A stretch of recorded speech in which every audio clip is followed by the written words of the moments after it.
Hello mga mamits! Nagluto si Mamis ng gulay na langka na gata. Ang sarap nito! Tara na, panoorin natin kung paano niluto ni Mamis. Eto, may gata na ako. Pangalawang gata. May sibuyas, bawang, luya, at saka siling haba. Ilalagay ko na yung gulay na langka. Hinugasan ko ng maigi at pinakuluan ko na. Matagal kasi palang buting yan pag hindi mo pa pinakuluan. Yan. Haluin na natin. Lalagay na tayo ng sahog. Yan. Yellow king yan. 2 piraso yan. Prinito ko muna yan. Maglalagay na rin tayo ng paminta. Dagdagan natin ng cubes.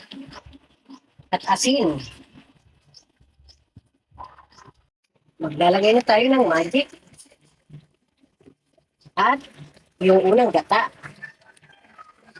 Yan ang nagpapasarap. Sa ating ginataan langka. Luto na. Tikman na natin. Tamang-tamang timpla. Napakasarap. Ng gulay na to. Langka. Wala. Maglagay na tayo sa isang lalagyan para magsikain na. Kain na tayo. Maraming salamat sa mga viewers at followers ko. Thank you. Follow and share.